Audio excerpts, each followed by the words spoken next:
5, 4, 3, 2, 1.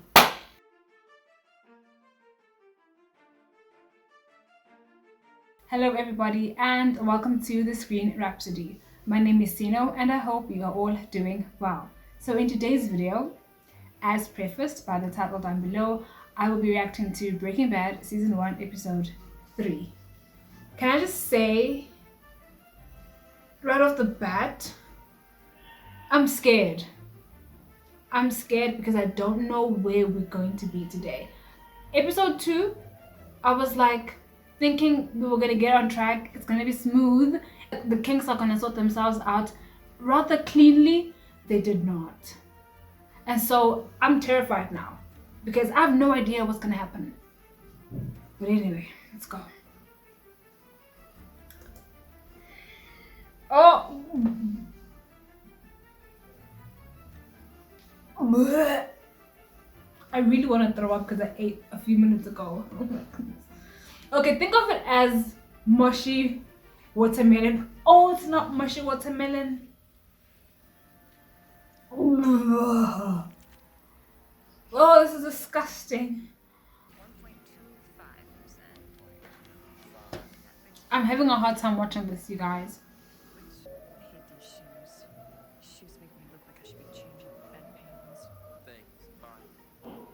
I like the shoes actually.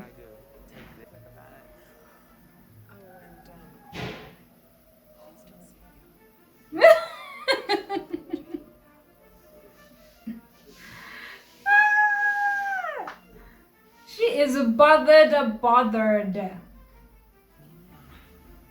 strictly asking about a story that I'm writing, that's all. Right hand to God. Walter Jr. is not God. And he really isn't. As far as I know.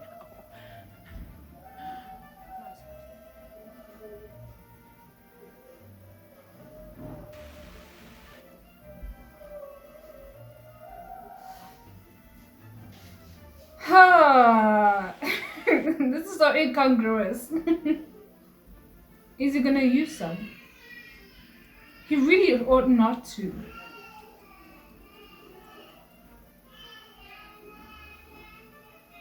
He really ought not to.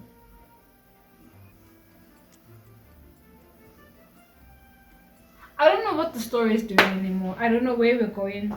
I don't know what's happening. I don't know anything. I am Jon Snow. I know nothing.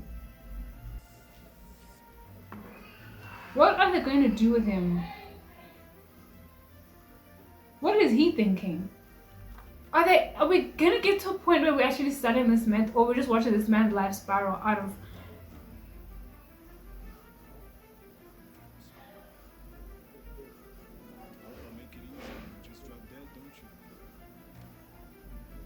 Yeah, actually, yeah.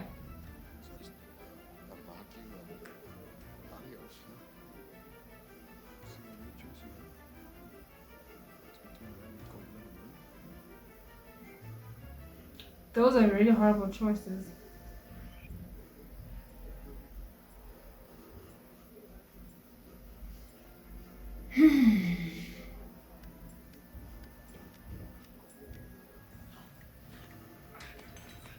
Oh, jeez. It's like Dumber and Dumber. Where are you going?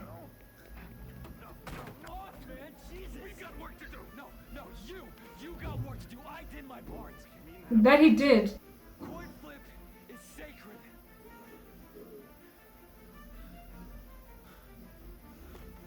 But where are you going now? I don't trust him leaving because he's gonna bring more chaos into this already chaotic situation. They probably do. She just doesn't want to get off the phone.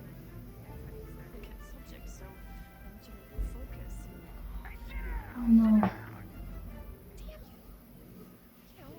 him some horror stories. Maybe show him some autopsy pictures. Autopsy of a Apollo? I figure his dad should be the one doing this thing, don't you think? Exactly. He respects you. Oh, stroke his ego. Oh yeah. This is getting gnarlier and gnarlier.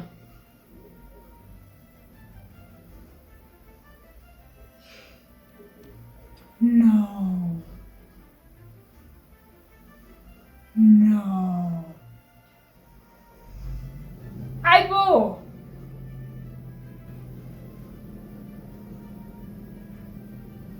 Who's that? About what? Oh. Skeevy meth heads who sell their grandma's coochie for a hit. Oh no. So you got every time. Every time. Yeah.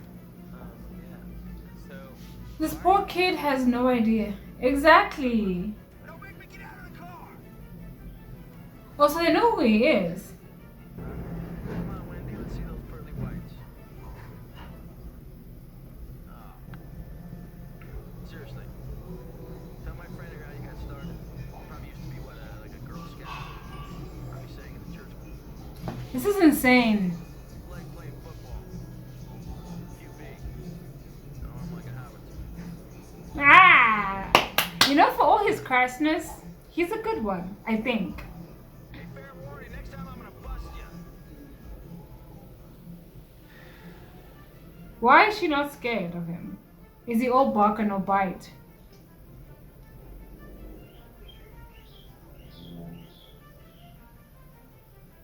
Yeah, what are the pros to letting him live? Murder is bad. Murder is wrong. It is wrong. It is.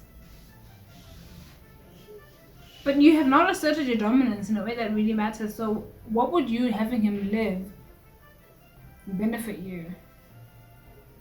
You've not asserted your dominance in any real meaningful way. Where it's like he's terrified of you, he won't try to screw you over, he will hold up his bargain or his end of the bargain should you come to one.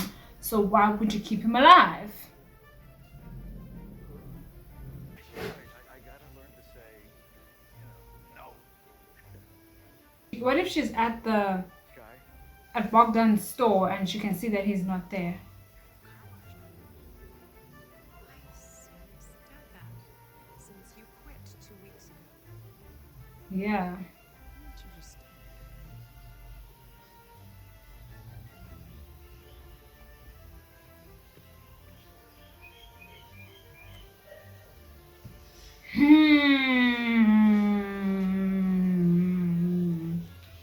Pressure?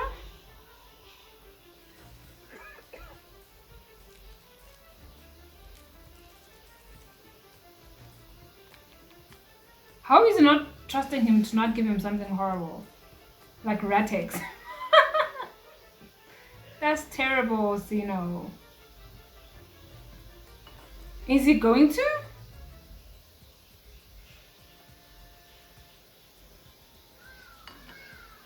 Oh no!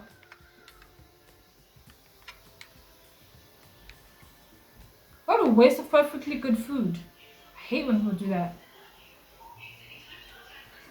How considerate. Water is not okay, you guys. I wonder how, as an actor, he stayed coughing like that. Wouldn't that hurt your throat after a while? Like you've been coughing the whole day? Also, how does he make it sound like that? Jeez. This guy has recovered. His eyes are crystal clear. Oh!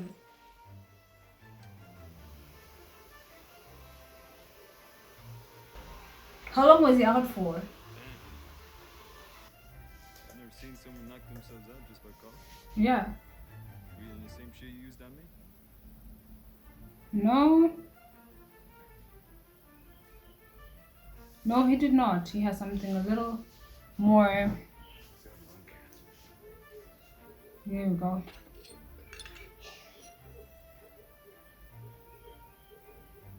What is happening with this story? I can't even predict anything. Which is good, but also frustrating. I'm a little frustrated, I'm not gonna lie. Because what am I doing with this?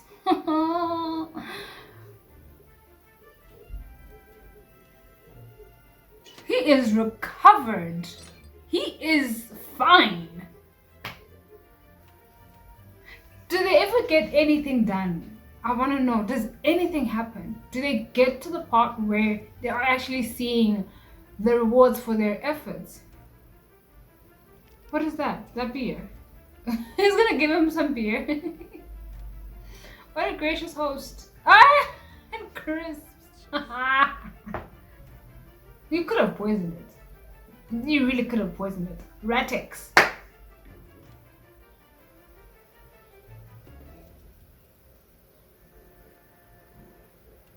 What are you guys going to do? I'd rather call you that. If you don't mind. I mean, what choice does he have? You're the one that has the power over him. It's best for both parties. But you know that anybody in my situation prefers. In my case, they happen eventually. For sure.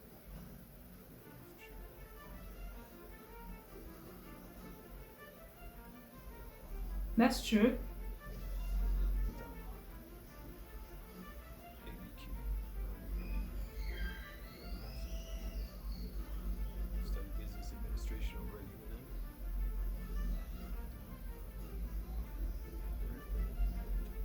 Oh, so he is a businessman.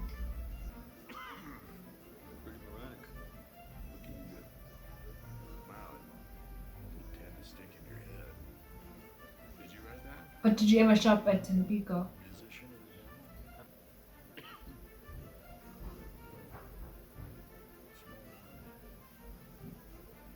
the year? You think? What are you guys going to do? It's not even a business search.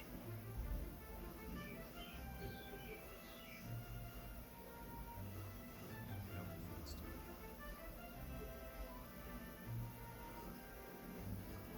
It's already too late. He already has a dead person on his conscience.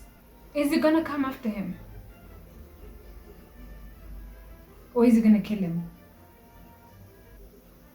Those are his two choices. Wait, okay. I just hope nothing escalates the situation because I just need something to lead me somewhere. Give me a crumb.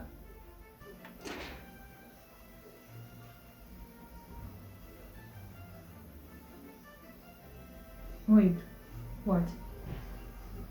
What? What did he see? What is that? What is it? What is it? What is it? What did he see?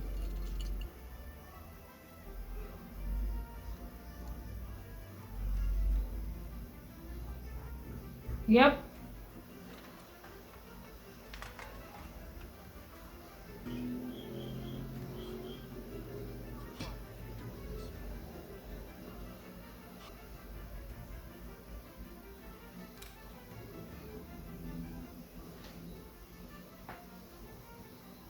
The suspense, it's probably gonna take me out.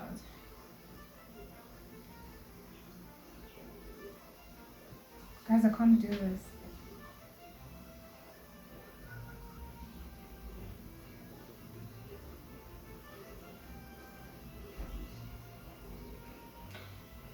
Ah, yeah.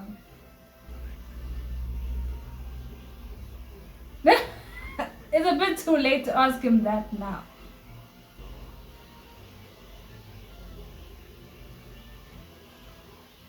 Walter, it's between you and him.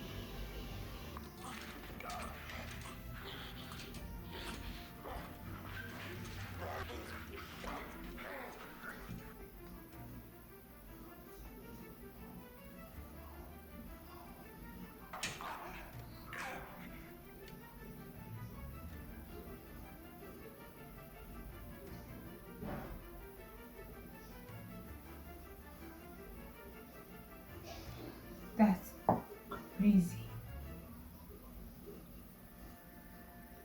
Quite suburbia. Quite suburbia when I catch you.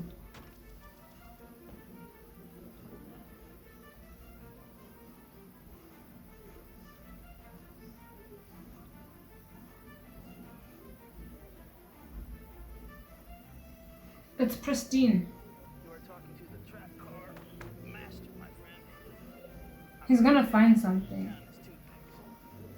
This is not good. We're so close to the end of this episode. There we go. We're so close to the end of this episode, we're gonna find something. And we did. And the cliffhanger is gonna be massive.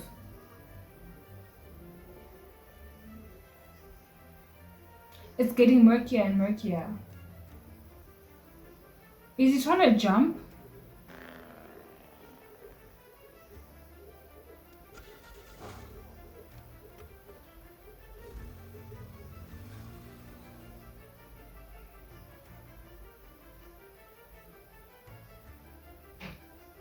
What is going on?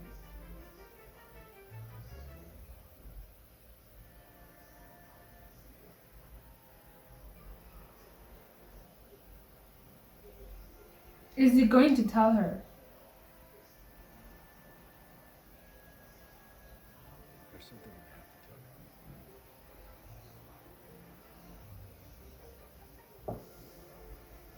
tell you. Damn. Okay, so we're now at the thoughts, observations, and closing remarks portion of this video.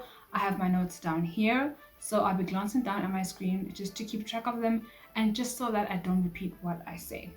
Let's go. So, in this episode, we see an expansion of the world that Jesse and Walt inhabit.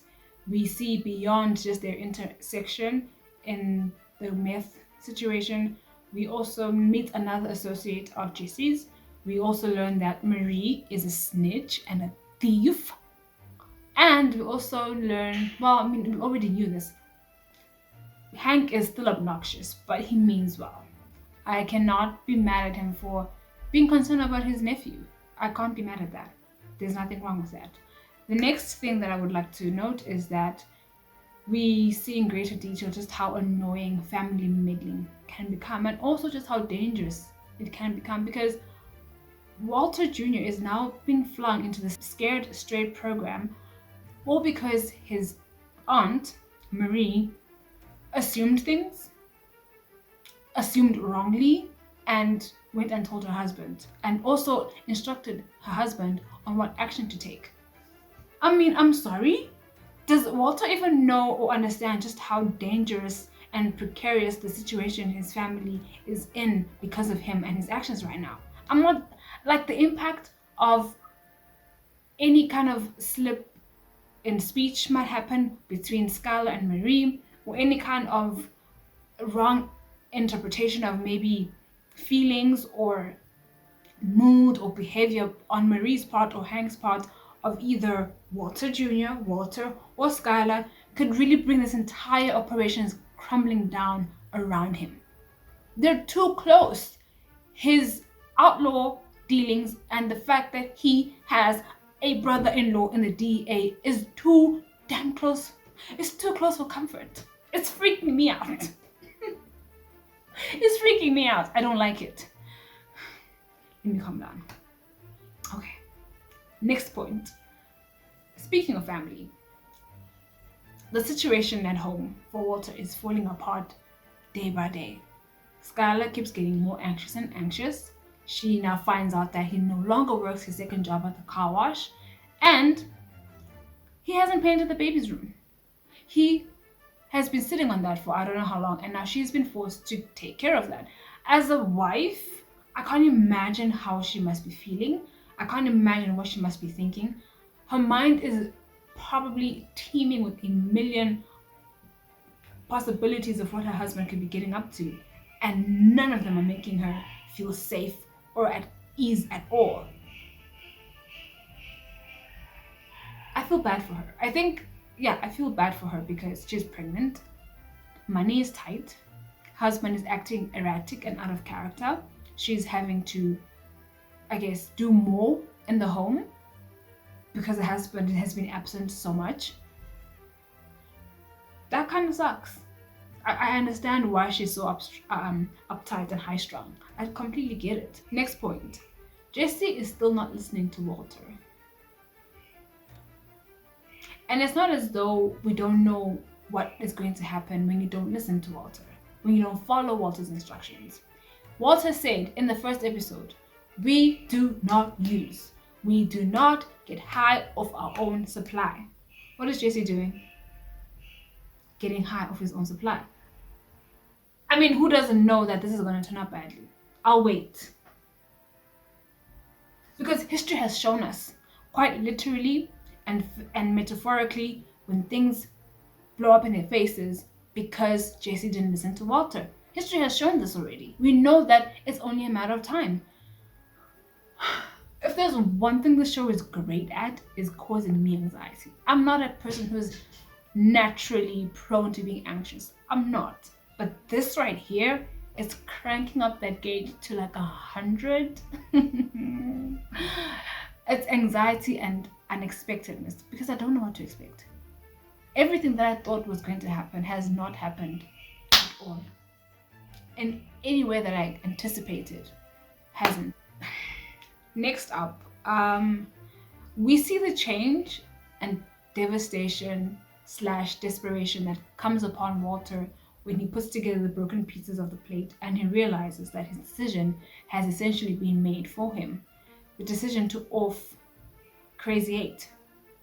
By Crazy 8 taking that piece of that broken piece of the plate, he's forced Walter's hand, because all along Walter has been dilly-dallying, right? He's been fighting with his conscience, going back and forth with his morality, his values, and also the practicality of this choice and what it needs to be. And here, with this, Crazy 8 takes that decision from him because it's either you or me. And Walter's like, I'm so sorry, my guy, you have to go. But it feels like the curtain call on an era of Walter's life that we're not gonna see anymore. It's the end of an era. He's crossed over. Now he's crossed over because the first time he did it, it was because he was trying to escape. Right? He was trying to escape. It was kind of like self-defense. The second time, it was like a choice made. Like, I am doing this. I am choosing. So the line has been crossed. And it was very poignant how, as he was doing that, he was apologizing and also he had a tear running down the side of his face. And I just felt like, oh, okay, it feels like goodbye, closing of an era, and now we're stepping into, I guess, a new Walter. Hopefully a Walter who's more in control, a Walter who's more clinical, a Walter who's more, thought out in the next steps that need to happen. I really hope that's what this means, because the clumsiness, the erraticness, the shambles that we've been in, I didn't like. No. Another thing that I want to note is that the murder weapon that eventually ends Crazy 8's life is the metal lock on his neck. In the previous episode, I had noted that I thought Walter was going to use the plastic bag that was holding the guns, the yellow plastic bag, and use that to strangle him, asphyxiation. And although it still was asphyxiation, it wasn't by the same weapon. And I thought that was really cool that when it twigged, for me at least, in the previous episode, that, oh, he's going to strangle him, I thought, yay. Not yay, but I thought, oh, he's going to use the plastic bag. And then he still strangled him, but just not with the plastic bag. I found those two parallels pretty interesting. Another thing, and this is my bad, I take this on the chin, in the moment, I didn't notice it, it didn't click, it didn't twig, I was clueless. Walter's choice was already made, although maybe subconsciously he had already made the choice to off Crazy 8 because he disclosed to Crazy 8 his illness, something that he hasn't even told his co-conspirator. He hasn't told his wife nor his son. So the way he's guarding this thing, this lung cancer, it should have alerted me at least to the fact that in many ways, even though he hadn't understood it then, at a conscious level, his subconscious had understood that, well, this guy isn't going to walk out of his basement. So what harm is there in telling him the real reason we're here. And yeah, he's not making it out alive anyway. I thought that was pretty interesting. All in all, that was a fantastic episode. Breaking Bad is really the girlish thing she is. It is a great story. Even the way and pace in which it's told, it's quite engaging.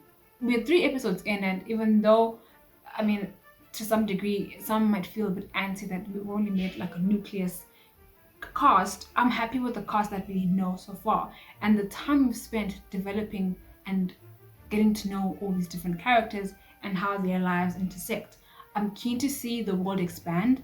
I'm keen to see new characters being introduced to the story, and I can't wait to see how that's going to turn out. But I'm loving this journey thus far, and I can't wait to keep on going it. And with that being said, I'm going to wrap things up here. I hope you guys enjoyed this video, and I can't wait to see you in my next one. Thank you so much for watching. Bye! And cut.